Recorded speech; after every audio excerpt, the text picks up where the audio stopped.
তারা সকালবেলা ভোরবেলা বের হয়ে যায় এবং সন্ধ্যাবেলা বাসায় ফেরে, খালি পেটে বের হয়, ভরা পেটে বাসায় ফেরে। এবং আল্লাহ পাক সবচেয়ে সম্মানিত মৌত যেটা শহীদের মৌত, সেই শহীদদের আত্মাকে আল্লাহ পাক পাখির রূপ দিবেন। তাহলে পাখিটার বিষয়ে একটা ফোকাস করা দরকার আছে না? আচ্ছা, এখানে আসেন। পাখির মন হচ্ছে নরম, মানে পাখির মনটা তাসকিয়া, আত্মশুদ্ধিতে পরিপূর্ণ।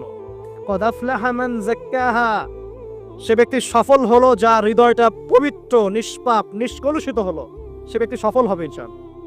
একটা কাজ এখানে খেয়াল করেন, পাখিরা সকালবেলা ভোরবেলা বের হয় আর সন্ধ্যাবেলা বাসায় ফেরে। এখনকার মুসলিমদেরকে দেখবেন দুপুরবেলা ওঠে, রাত 3টায় ঘুমায়। কথা কি বুঝেন নাই? পাখির একদম ভোরবেলা উঠে যখন ফজরের আজান দিচ্ছে ঠিক তার আগ মুহূর্তে পাখির কিচিরমিচির শুনছেন, তার মানে নামাজের ওয়াক্ত প্রায় চলে যাচ্ছে, তার মানে তার আল্লাহ পাকের হুকুমের সাথেই জেগে ওঠে।